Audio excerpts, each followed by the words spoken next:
Rambanachari Jaya Radha Madhava Kunja Bihari Gopi Jana Bala Bhagiri Bharadhari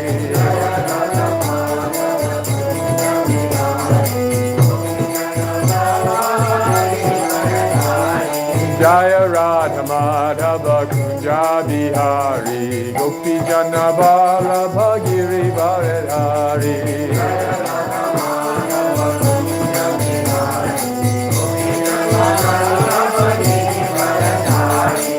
Yashoda Nandana Braja Jana Ranjana Yashoda Nandana Braja Jana Ranjana Jamuna Tirambanachari Jamuna Tirambanachari Jaya Radha Madhava Kunja Bihari Gopi Jana Bala Bhagiri Bharadhari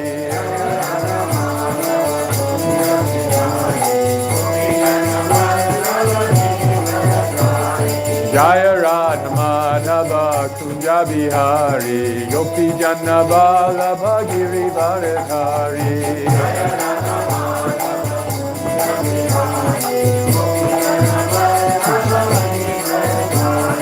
Yashoda Nandana Braja Jana Ranjana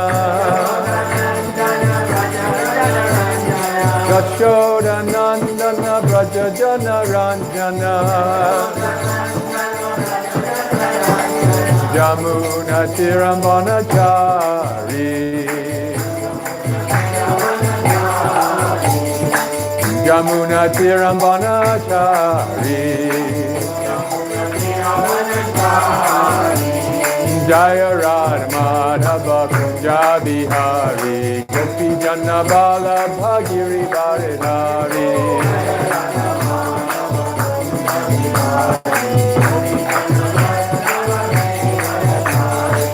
Yashoda Nandana Braja Jana Ranjana Yashoda Nandana Braja Jana Ranjana Jamuna Tirambanachari Jamuna Tirambanachari Jaya Radha Madhava Kunja Bihari Gopi Jana Bala Bhagiri Bharadhari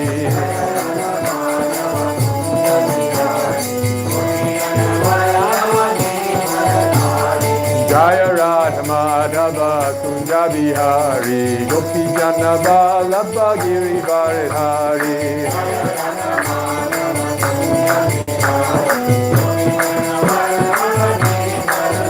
Hare Krishna Hare Krishna Krishna Krishna Hare Hare Hare Rama Hare Rama Rama Rama Hare Hare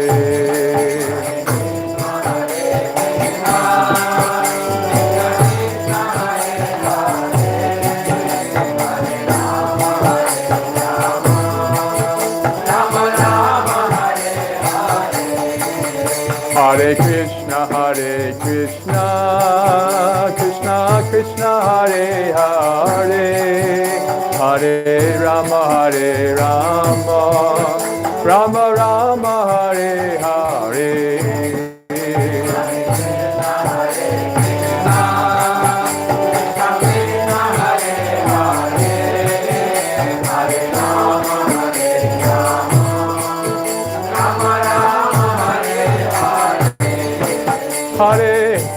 Hare Krishna Krishna Krishna Hare Hare Hare Rama Hare Rama Rama Rama Hare Hare Hare Krishna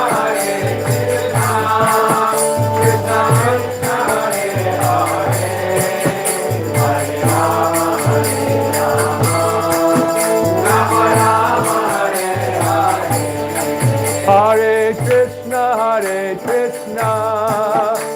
Krishna Krishna Hare Hare Hare Rama Rama Rama Hare Hare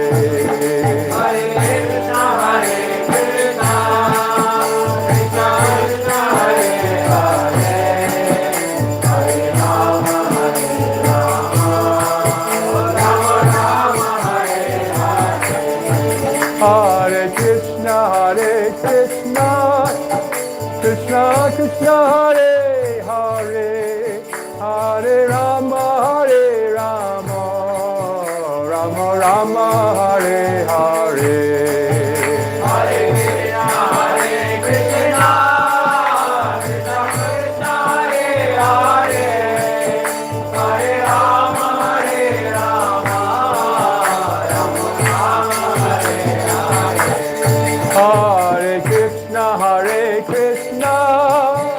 Krishna Krishna Hare Hare Hare Rama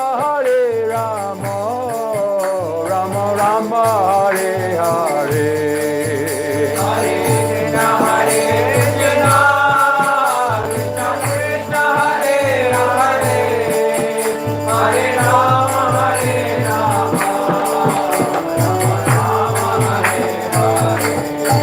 Hare Krishna Krishna Krishna Hare Hare Hare Rama Rama Rama Hare Hare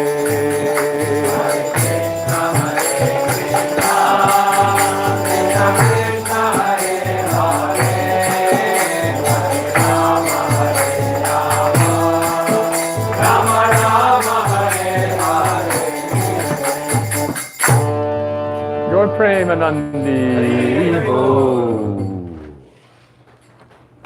Thank you. Thank you very much. Hare Krishna. Hare Krishna. Nice to see everybody here. Om Namo Bhagavate Vasudevaya. Om Namo Bhagavate Vasudevaya. Om Namo Bhagavate Vasudevaya. Om Namo Bhagavate Vasudevaya.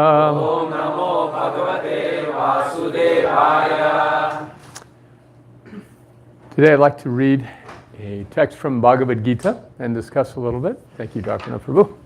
Always wonderful to be here in Radhanathabara Dham. All the wonderful devotees. Thank you. This is Srila Prabhupada's Bhagavad Gita as it is.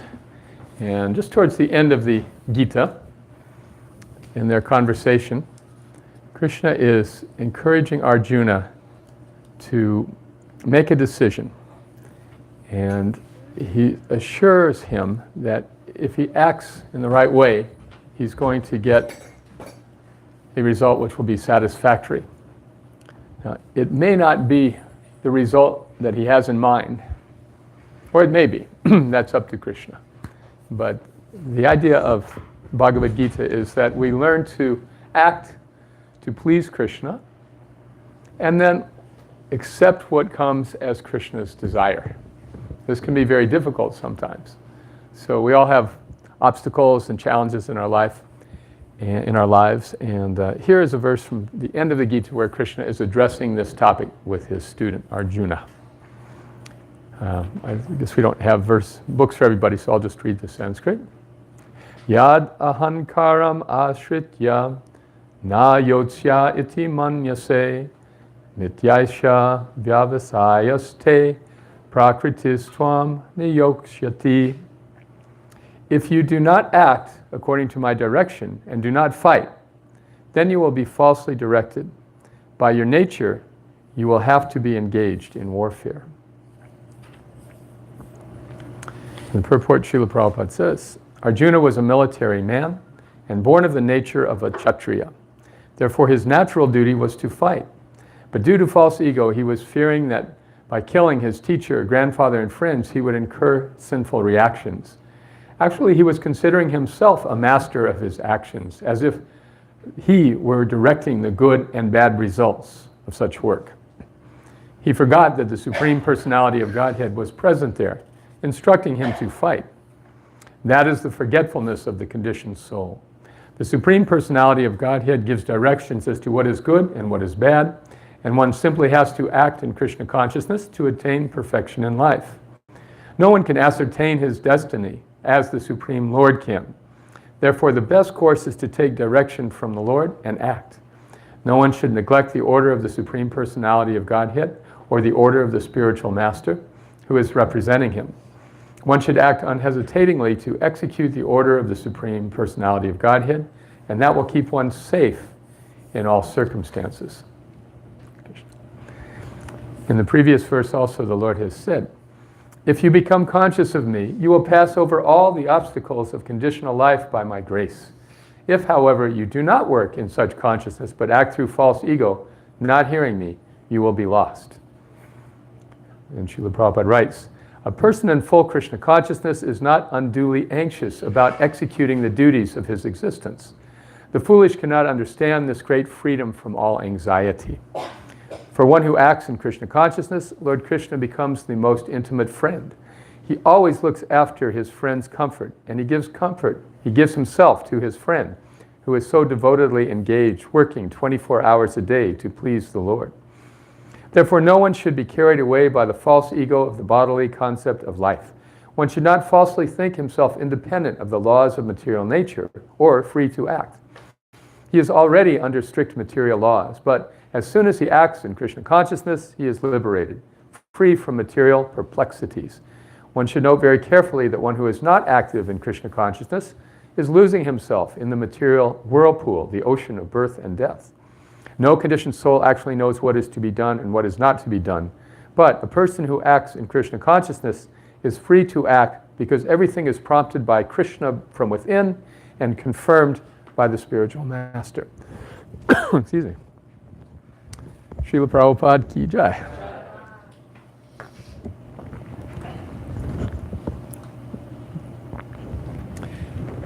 So does anyone have perplexities in material life? Don't all answer. Only Shrestha in the whole room. Shrestha, would you like to talk about it?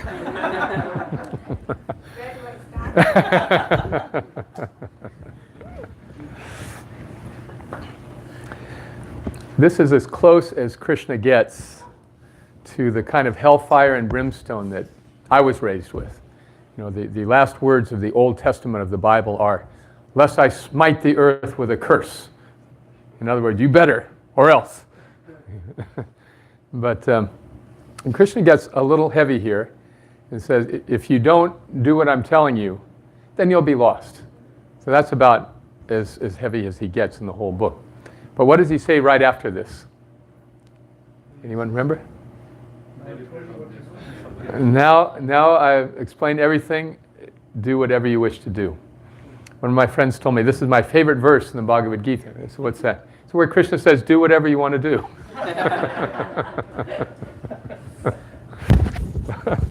But if we understand this point, that pleasing Krishna allows us to be free of the results, the unpredictable results of things that we're endeavoring to do and conditions in our lives. This is the liberation that is sought after by everybody on the spiritual path. You know, Krishna says that people take to spiritual life for one of four reasons. Chatur vidha bhajante mam jana sukritino arjuna. Gyatum arta arti, jigyasya arta arti, jnani cha bharatarshava. People take to Krishna or to spiritual life in general. They turn to God because they're distressed, or because they're broke, or because they're curious, or because they're wise. Now, in all these cases, there's some motivation that's prompted by the sufferings of this life. And we'd like to think that spiritual life would alleviate them completely, but it doesn't. It just helps us deal with them with perspective. So what is that perspective? This has been explained throughout the course of the Gita. There is no comfortable position in this material world, sustainable, comfortable position. My mother always said, you Krishnas, you're so negative, fatalistic. But looking at the reality of things is actually the key to resolving the problem. And the reality of things is dukkha doshanu darshanam. Wherever we look in this world, we see sufferings, imbalances, injustices, wrongs. One of my friends once said, I have good news and bad news for you. What would you like first? So I said, the bad news. He said, go to CNN. The good news is. But really, isn't that it? If you look at the news, where's the good news? If it's always some disaster, a natural disaster, a political disaster, conflict, fight, threats.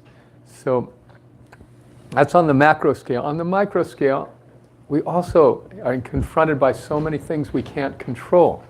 Our vocational situation, politics in the workplace. What else? What are some general miseries you can think of? Go ahead and just call them out. Sickness. Natural calamity. Yeah. Columbus weather. Relationships. Oh my God, you lose sleep? Yes. Traffic. Thank you. Now we're getting going. Terrorists. Yes, challenges in the workplace. Anxiety, depression. Right, so. Parking. Okay, this is getting too depressing.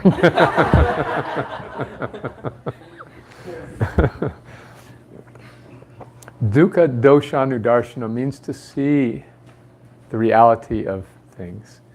The great king, Maharaj Yuddhisti, was once in the forest with his 4 brothers, the Pandavas, and they had been traveling a long way without water, very thirsty. So Yuddhisti sent his most powerful brother, Bhima, go find some water somewhere. So Bhima went out and scoured the area and found a clear, beautiful lake. So when he went to this drink from the lake, just like his own thirst before he went to get his brothers, a voice suddenly boomed. Do not drink the water of my lake unless you answer my questions. Now Bhima was a rather ferocious fighter, so he didn't really fear anybody, so he just blew it off and drank the water.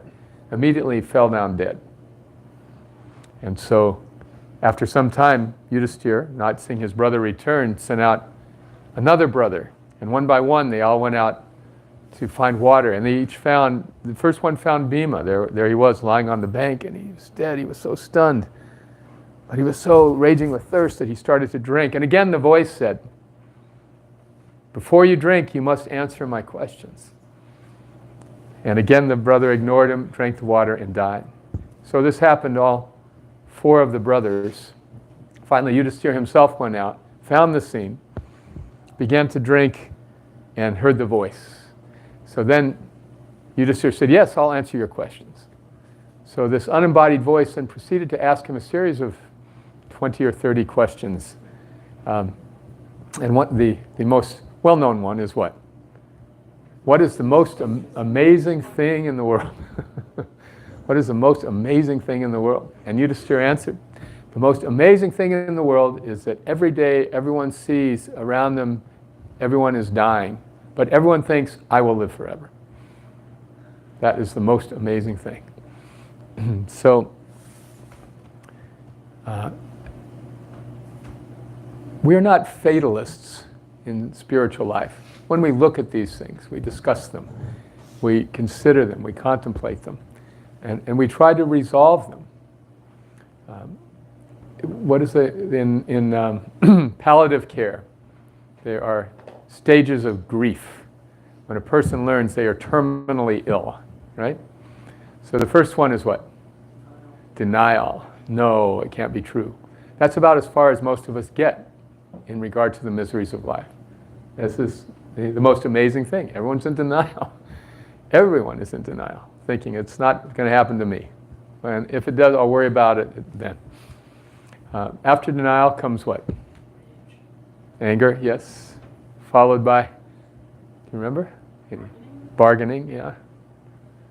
And then, so in other words, okay, I have to die, but let me make the most of it while I can. This is bargaining. And again, the strategy that many people take. You see that bumper sticker, whoever dies with the most toys wins. So finally, it's acceptance. All we're trying to do in studying Bhagavad Gita is just accelerate through all these other steps to the point of acceptance. Because that's not the end of it. See, on the bodily concept of life, thinking ourselves, these material bodies, that's the end. That's why we don't want to deal with it. You know, the rabbit, when cornered in a box canyon by the wolf, his ultimate strategy is what? So this is sort of our approach. The beautiful, liberating thing about Krishna consciousness is that we know how to respond when the expected comes. We are prepared. Every time we pick up our beads and chant, every time we read Bhagavad Gita, every time we just hear and talk about Krishna, every time we take prasadam, every time we see a picture of Krishna, all these things are just preparing us for what? The moment when we have to give up this body, yes. We all know the old expression that just before you die, your whole life flashes before your eyes. Right? So what flashes before the eyes of a devotee who's been practicing Krishna consciousness their whole life? What will they remember? They remember the deities, remember the kirtans, remember the devotees, remember the feasts. You know, all of these things, we fill up our life with spiritual content. That we have control over. When we have to give up this body, who knows? But that much we can control. What do we put in? In San Francisco, there are warnings in all the storm sewers on the streets that say, whatever you put in here goes into the bay. So people are encouraged, don't put chemicals or other things, just knowing it's going to pollute the water supply or the beautiful natural scenery. So one of my friends was saying he wants to tattoo that on his ears. You know, whatever you put in here is going to pollute.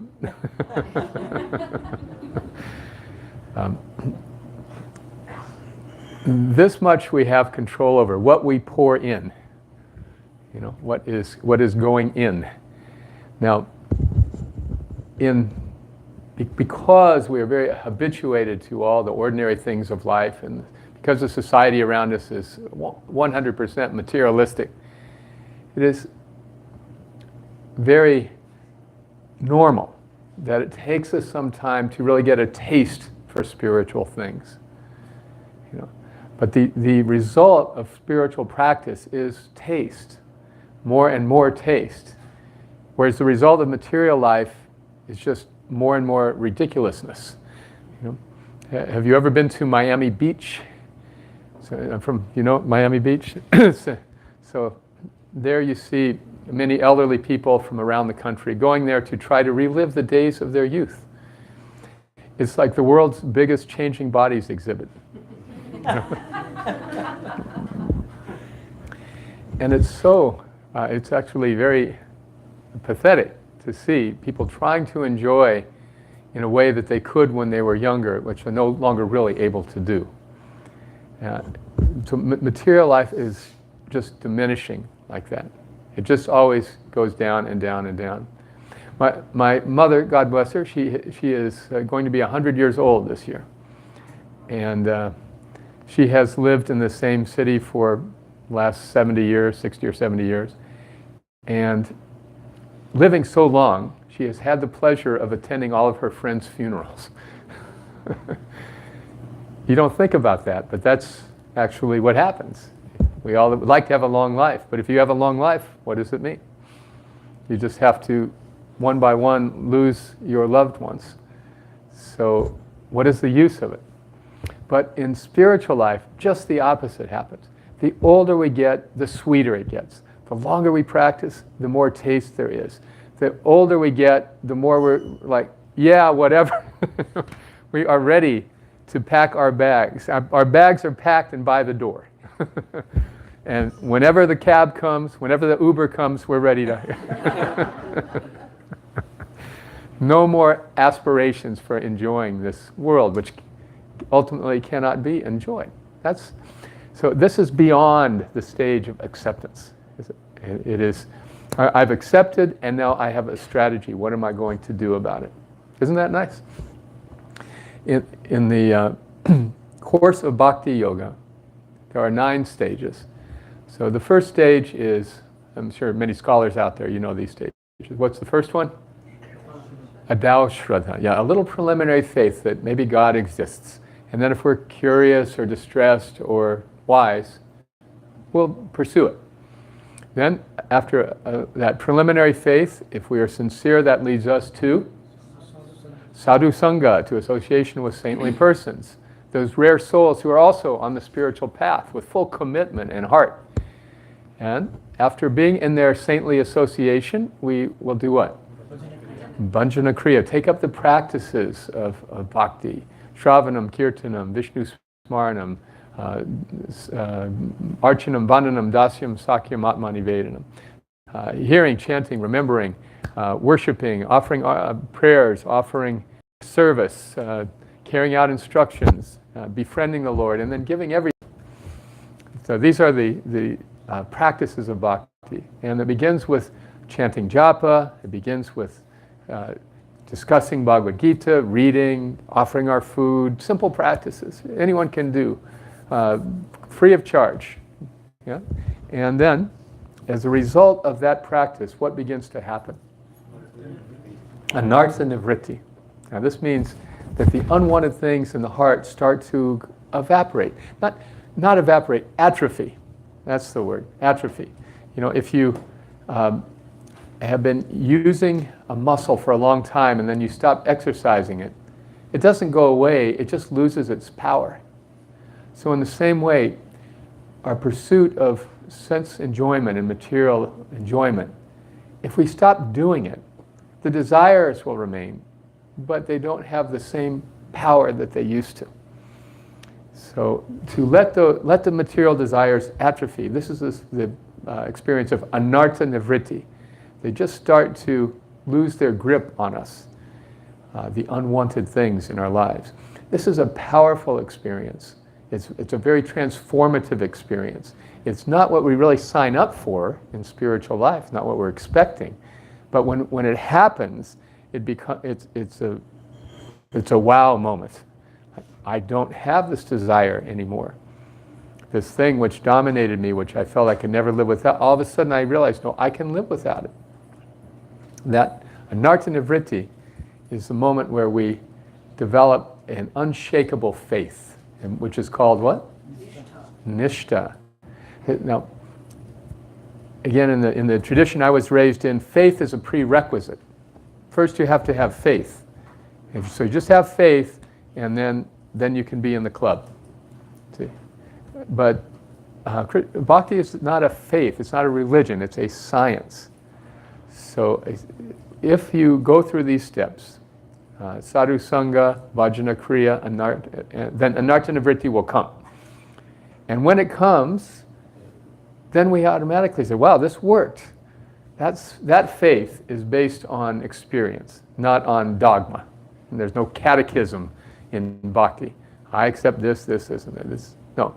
But by practice, one gets the experience, and then one is, wow, very convinced. For example, if one is hungry and eats, then no one has to come and say, okay, now you've had enough. You know when you've had enough, you're satisfied. You are nourished, you are satisfied, and you are pleased. So with that experience from this anartha nivritti, then nishta comes, firm faith, unshakable faith. No one's going to convince us that bhakti has not changed our lives. They may not understand it, but we understand it. We have experienced it. So that unshakable faith is the tipping point. After that, things begin to get sweeter and sweeter and sweeter. These latter stages of bhakti are all based on enjoyment and taste. First there's ruchi, which means taste, and then asakti, which means like attachment. addiction. You're addicted to chanting japa. You're addicting to hearing about Krishna. You don't want to hear other things. We just want to hear about Krishna. This is asakti. And then that leads to bhava. That is the preliminary stage of love of Godhead. So bhava means that whatever else is going on, the person in bhava is always just talking and thinking about Krishna and reminding us of Krishna. One of the devotees who I knew who really exhibited this quality and was actually described in this way by Srila Prabhupada is Jamuna Devi. Prabhupada said that she was in bhava even when he was present. And when you were around her, she was just always talking about Krishna. She was always very positive. Whoever was with her, she was all about that person. No ego. Just all about, how are you? Tell me about your life. What could I do for you? So giving and loving. And it was very uplifting just to be around her. So the final stage is called prema. And that's a little bit crazy, a little insane, where all of the social norms that a person might observe are just kind of out the window. Krishna. So this is very advanced stage. But it begins with the practices that lead us to freeing ourselves of bad habits. Now, the prescription is given. We have some physicians in the audience. So what is the hardest thing when you have an uncooperative patient? What happens? You write the prescription and what? He doesn't take. Actually, Srila Prabhupada was the worst patient. The doctors would come and they'd give him some prescription and he'd say, all right, and then 2 days later he'd be done. But the prescription is given by the acharyas, by the scriptures. Harinam, Harinam, Harinam eva kevalam, kalo nasteva, nasteva, nasteva, gatir anyata. In this age, in the Kali Yuga, there's no other way to achieve these higher states of spiritual realization, but by chanting the holy name. Now, can people in other traditions experience anartha vritti? They can. Can they experience nishta? Yes, they can. But the taste for spiritual life really only comes when there are activities on the spiritual platform. And this is a more scientific and subtle attribute of bhakti that really depends upon the ability to engage in service with God. Okay? Not just the position of awe and reverence. God is great, I'm small. Give us this day our daily bread. Forgive us our trespasses. Lead us not into temptation. Just tell us where it is and we'll find it ourselves. These are all requests, right? All asking. What does the devotee ask for? What can I do for you? How can I serve you? Yes, this is the difference. And in that serving relationship, there is opportunity for a dynamic exchange with God. And God is not a person who is malevolent, who is jealous, who is vindictive, who's looking to punish us if we make one little mistake. See? That is the kind of Judeo-Christian idea of God that, and again, in my background, most of us grew up with. And most of us just rejected the whole idea because it was so negative. I don't want to live my life in fear.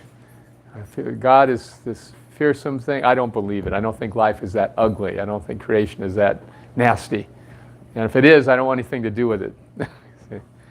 But bhakti means we get to develop and deepen our relationships and taste from the awe and reverence stage of loving, of reciprocating with God, or loving God, or respecting God, let's say. What is the next stage?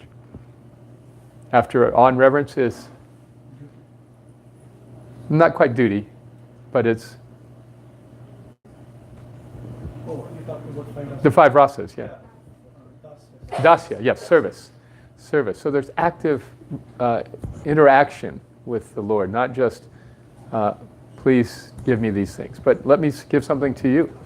Patram pushpam palam toyam. Let me offer you food, not ask it of you. It's all come from you. I can't manufacture even a grain of rice or a drop of milk, so it's coming from you. Let me give it back to you. That completes the circuit, like power from the light. company, from the electric company. It comes to the light, but there has to be a return line going back or the bulb won't go on. So we have to give back. This is dasya rasa. And then sakya. Yes, that Krishna becomes our friend. Now, what are the qualities of a friend? What can you do in a relationship with a friend? You can share, you can tell your friend anything, right? And you have no secrets from your friend. This is actually, Arjuna was Krishna's friend. This is a very exalted position. But all of us can experience a friendship with Krishna, even in our neophyte stage, just by telling Krishna, okay, this is what I'm experiencing. You know, I'm not hiding anything from you. I can't even if I try. So here's what I have. I don't have much bhakti. I don't have much taste. But here, anyway, you please take me as I am, because you're my friend and I know that you accept me. See? No fear, no judgment, no intimidation, just friendship. That's accessible to even neophyte devotees. Thinking of Krishna as our friend. Thinking of our spiritual master as our friend. Prabhupada was very awesome. And I mean that in the sense of the word before it came to mean mediocre. Right? There's a new flavors of Skittles. Oh, awesome, man. But especially for us very young Westerners, meeting this elderly, powerful Swami who had done so much and was such an exemplary manifestation of pure spirituality. For me, it was like being with Jesus, you know, seeing Jesus, and I was feeling like I was creating religious history just being around him, being part of it. It was awesome. One time, my mentor introduced me to Srila Prabhupada. I was just an insignificant devotee. He was one of Prabhupada's close servants. So he said, Prabhupada, this is Kalakantha Das. And I looked at Prabhupada, and he looked at me, and I felt like I wanted to just melt into the floor. And I always thought that this look in his eyes, which is very detached and very penetrating, was one of judgment. Because that was my conditioning. He's looking at me like, and seeing all of the shortcomings and disqualifications that I had. But later his servant explained to me that when Prabhupada was meeting new disciples, he was looking at them thinking, okay, Krishna has sent me this person. How can I engage this person in Krishna service? He was evaluating like that. Okay, how can I engage this person in Krishna service? Not judgmental at all, just evaluating, okay, how can I help this person serve Krishna? See, so we may think of the relationship in a very formal way, but it's actually possible to have that friendly relationship with the spiritual master, where there's a feeling of trust so deep that one can reveal one's mind freely and know that one will be accepted and encouraged and directed in a positive way and not judged. So this is the third stage of the relationship with the Lord and with the spiritual master. And then the next stage, Vatsalya, the parental stage. Yeah, so this is even more sweet, because in the parental stage, sometimes the devotee can tell the Lord what to do. It's more intimate. Who are some examples of this rasa? Yashoda is the icon of this rasa. She's calling Krishna, okay, Krishna, bring your father's shoes. She's telling God what to do. And that is reserved, obviously, for very trustworthy and confidential devotees. So that's a stage we can't imitate. But it may sometimes come up. Like if we're taking care of the deities, oh, Krishna, it's time for bed. Krishna, we have to close the curtains now. Krishna, it's time to eat. We may experience that also.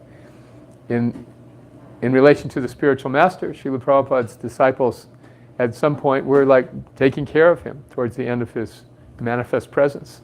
They're telling him, Prabhupada, please eat. Prabhupada, please take this medicine. They were, and he was putting himself in their hands. So finally there's the conjugal rasa, the relationship between Radha and Krishna, which is reserved for the most intimate devotees. We can simply study and admire this relationship because it contains all the aspects of the others. The conjugal rasa is the most complete. Between lover and beloved, there can be respect, friendship, instruction, and also conjugal love. That is reserved for Krishna's most intimate devotees. But without that aspect, without Radha, we cannot approach Krishna. See? So it is, although it's esoteric and advanced, it is also essential. Like in Vrindavan, everybody says what? Radhe, Radhe, Jai Radhe. Yes, because without getting Radharani's mercy, we cannot approach Krishna. When Srila Prabhupada arrived in America on the Jaladuta, he wrote a poem, Markini Bhagavat Dharma. Markine means America. So teaching Krishna consciousness in America. And in that poem he said, "My dear brothers, only when you get the mercy of Srimati Radharani will you get the grace of Sri Krishna." That was the refrain. So here he is arriving in Boston and speaking about Radharani. So Hare is Radharani, Hare Krishna. We always approach Krishna through Radharani.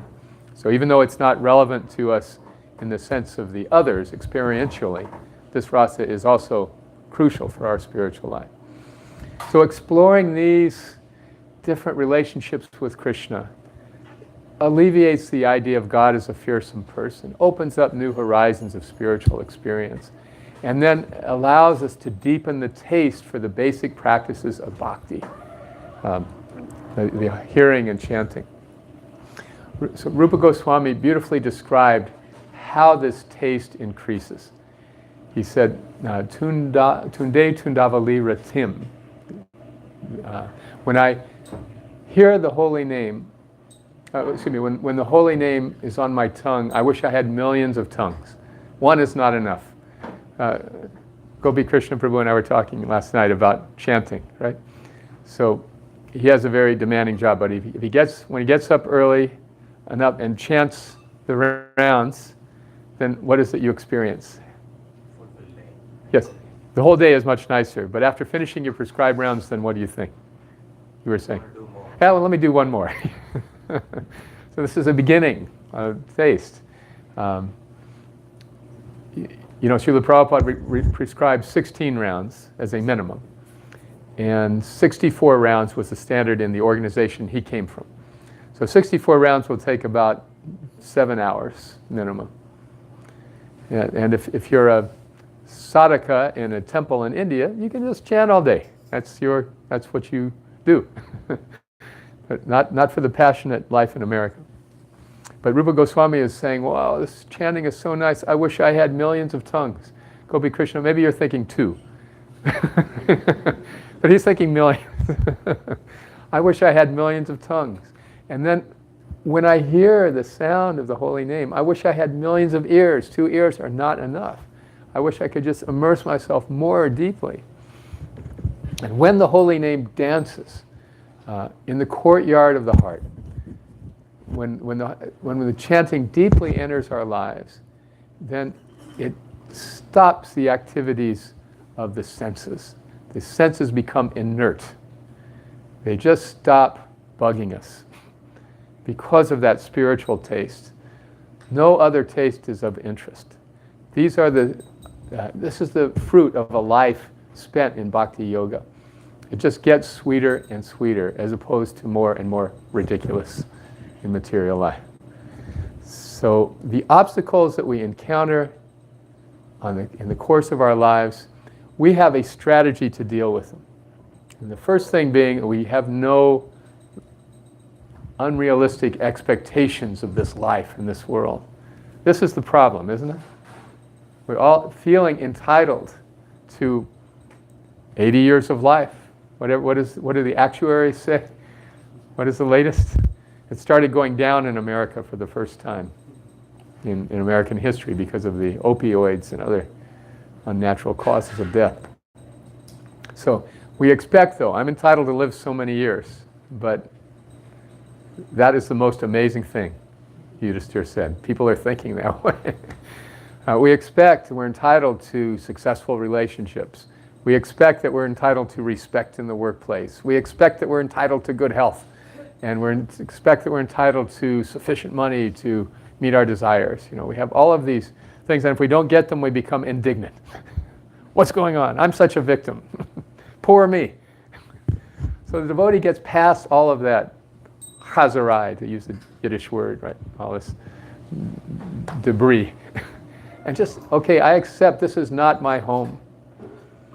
And there's a beautiful Christian hymn, which I used to hear, I never understood until I read Bhagavad Gita. And the refrain is simply, and I don't want to live in this world anymore. So nice, huh? That, to me, after practicing Bhakti for almost a half a century now, that's my realization. I don't want to live in this world anymore. There's nowhere that's nice enough that's worth coming back to. Now, I wanted to end with one little episode from Srimad Bhagavatam. This is a beautiful section at the end of the first canto. So who here is familiar with the first canto of Srimad Bhagavatam? Okay, so some have read. It's a beautiful, beautiful piece of literature. It's the introduction to the entire book, setting the stage. The first canto sets the stage for the remaining 11 cantos. So in this section, King Yuddhisti, again, the great wise king, he has had many setbacks in his life, but has come to a position of triumph and a position of happiness because he has a wonderful grandson, Parikshit, who's fit to take the kingdom. So he's ruling, everyone is peaceful, everything is prosperous, and he sends his brother, Arjuna, to go visit Krishna in Dwarka, because they did not have internet at that time. So he wanted to hear how are things in Krishna's kingdom of Dwarka. And Arjuna had been gone for a long time. Meanwhile, Yuddhisti started to notice these potents, these omens of all kinds of inauspicious things. He said the deities in the temple appear to be crying. Auspicious animals like cows pass me on my inauspicious side, the left side, whereas other animals like donkeys pass me on the right. And all kinds of unseasonable weather appears. And what else? The dust storms are so ferocious you can't even see the sun at noon.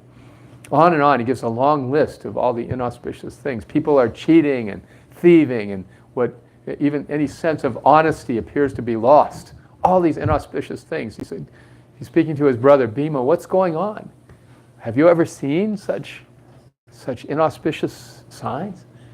And Bhima's at a loss. Well, just then Arjuna returns. And Arjuna, who's always a joyful, powerful warrior, looks completely depressed.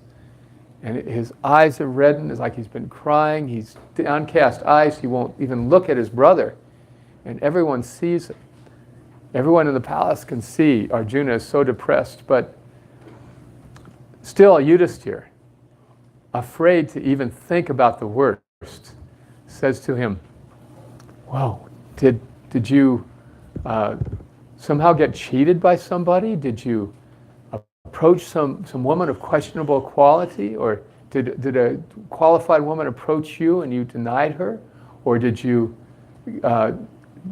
somehow fail to respect elders? What's wrong?" He speculates on and on about so many things that might make Arjuna depressed. And still Arjuna can't even speak. He's so stunned.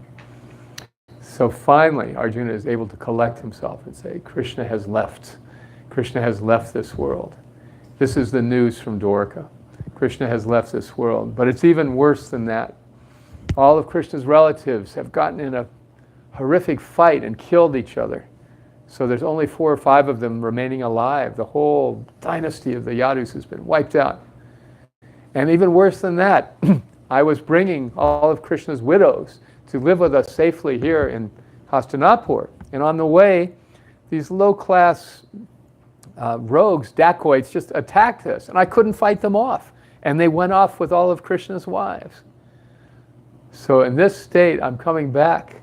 Yuddhisti, I don't know what to say to you. So all of this terrible news happened. But Yuddhisti was entirely ready. His bags were packed. And without any hesitation, he performed the rituals to end his reign and his family life. He left Parikshit in charge of the kingdom, and he just left for the forest. He didn't care if anyone went with him or didn't.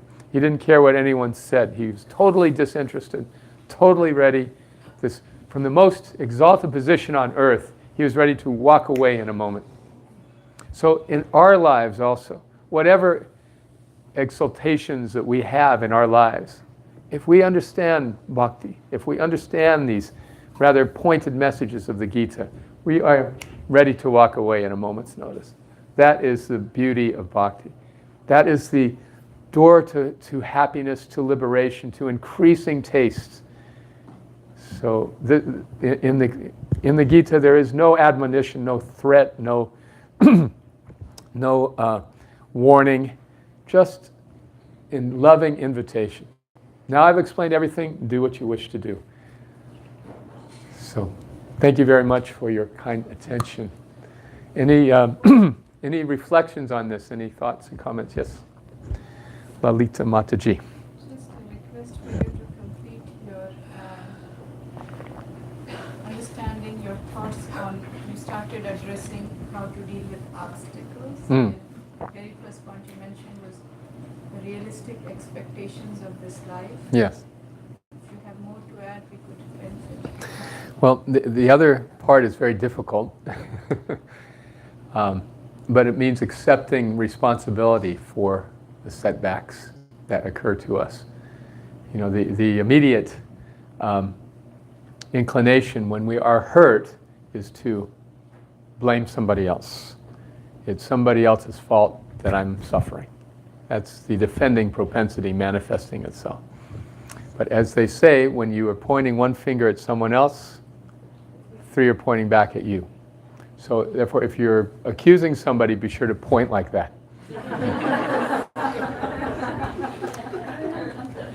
But better than that, better than that is to say, no, I am getting the results of my own past mistakes. Point here. If we can accept responsibility for our own suffering, for our own setbacks, this is the price, this is the qualification for inheriting the kingdom of God. Tattenu kampam susamikshimano. To inherit the kingdom of God means that all we have to do is just continue living, and we get everything. We may have lost something that was valuable to us, but if we just keep on living, we'll get what we really want. Anyone heard of Boy George? So Boy George was a very exotic entertainer in the 80s and 90s who took up Krishna consciousness to a certain extent. He wrote that really nice song, Bow Down Mister. Anyway, he was quite an eccentric person. But once in Miami, he was performing and he invited devotees to come on stage and do some kirtan with him. It was fun, but before the kirtan, he sang this song, You can't always get what you want. It was a Rolling Stones song. You can't always get what you want, but if you try sometime, you just might find you get what you need. And then he added a little refrain, or what you deserve. So taking responsibility is something our parents always encouraged us to do, right? But they didn't know, in most cases, at least mine didn't, how to apply it on the moral platform, the spiritual platform, on the platform of how I got to be where I am. I am responsible. If we don't blame anyone else, we're liberated. As long as we're blaming, then we're in this this conflict, and we have to continue suffering. So that's the other side. I don't expect any enjoyment in this world, and whatever suffering I'm getting, I'm responsible for. Is that all right? What else? Shrestha Prabhu? I'm a little surprised. I know that there was a curse that as soon as Krishna disappears, the whole Yadu dynasty will also disappear. But this is the first time I heard that the widows of Krishna, the wives of Krishna, including Rukmini, they're all Radharani's expansions. And how come the rogues came and why did they suffer?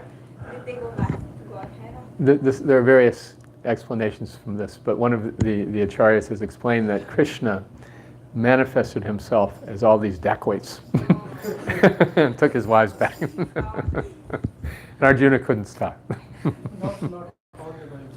Not all the wives. Many wives left already. No. Not primary wives. Ah. It's out of those who were captured from Oh, from Bhamasura. and their relatives. Ah. Not the primary wives. Not the primary wives. What happened to them? So, Rukmini and they're all Satyabhama. gone. They left the body. They left the body. As soon as Krishna left, they couldn't. And Krishna did actually final rites Ah. for all of them when he was present. Where is this explained? Do you know? It's actually, there's some person mentioned in Mahabharata also. In Mahabharata. So Mahabharata, there's various versions, but that sounds bona fide. Yeah, that was a... Uddhav Kund. 5,000 wives went to Uddhav Kund, that's where they heard the first Bhagavatam. Ah, okay. So there are many answers to that question. So 16,000. All right. Other thoughts? Comments? Yes. You're saying the devotee is ready to pack his bags and go whenever the. So how much should a devotee, like, let's say if you get some disease or something like that, how much should you struggle to cure the disease so that you know that anyway life is going to end, so I should die in a very Krishna conscious way? Yeah, very good question. So if one has a terminal disease, how much should one fight or struggle? Of course, who is the great example of this? Oh yes, Jayananda Prabhu, I was going to mention him, but in the Bhagavatam, Parikshit Maharaj, I'm going to die in 7 days. And he could have counteracted the curse. Even the boy who cursed him wanted him to counteract it. But he said, no, I have committed an offense. I'm getting the reactions. I want to accept them all now. So this is the proper mentality. So Jayananda Prabhu had leukemia, and he accepted it. He said, I need these reminders from Krishna that this life is not meant for my enjoyment. That was how he responded to it in writing. And he had some insurance settlement to help pay for his treatment, and he used it to buy the wood for the Rath Yatra car in Los Angeles. He bought the wood and sent it to the parking lot and forced the temple to do the Rath Yatra that way. They weren't going to be able to use the parking lot until they built the car. So we should take every step possible to preserve our health. Prabhupada said that's the first priority. Health, sadhana, service, and reading. This is the hierarchy for our priorities. So health is first thing. And if we take every step, Sumitra Mataji was saying last night that she deals with terminal patients regularly. And some of them say, most of them say, I got to fight this, I got to fight this. You said you'd cure me, I'm going to go to another hospital. But she said 1 out of 10 or so will just say, okay, I just want to spend the rest of my time with my family and do the things that are important to me. They're the more philosophical ones. So Prabhupada's response was, whatever Krishna desires. He said, I'm ready to leave. And his disciple said, please don't leave. He said, okay, I'll stay. Whatever Krishna desires. When he was ill, he asked us to pray, my dear Lord Krishna, if you so desire, please save Srila Prabhupada. So Krishna, if you so desire, I'll be cured. Krishna, if you so desire, I'm ready to leave this world, as you wish. Yes, Prabhu. It is a recent concept I want to fight. Mm-hmm. It wasn't there about 20 years ago. Mm. I didn't come across 20 years ago. Mm. Lately, last 15, 20 years, we are coming across. I will fight till it. I will fight till it. But we'll fight for the sake of others. Others don't want us to leave. Others want our company. So we'll try. We'll try anything reasonable. We won't be fatalistic. Say, okay, yes, I'll stay if you wish. I'll do whatever is there. So, last comment, Prabhu. In his point, I think the medical technology has really gone up in the last 5 years. Yes. Insurance in this country also, because there is no financial liability for people. Ah. And also, Yes. so there are a lot of considerations. That were not there before. There are more opportunities, more chance to survive. The Yeah. biggest consideration is lack of God consciousness. Mm. And people are not ready. They're attached to the body. Yes. in that form of So fighting to continue my sense gratification, there's no nobility in that. The materialistic things, they still want it. Yes. Material life. So a devotee may take it or leave it. Yeah. Ashlishya va padaratam panashtamam adarshana marmahatam karotava yatatata va vididhatu mampato. Mad prana natastu sevanapara. Krishna, you are my worshipful Lord. You may crush me, or you may embrace me, or you may make me brokenhearted, whatever you desire. I'm unconditional in my service. That's the... All right, we'll stop now. Yes, Prabhu. So now I have Kirtan and Arti for Lord Radha and Krishna. Thank you very much for your kind attention. Srila Prabhupada ki jai.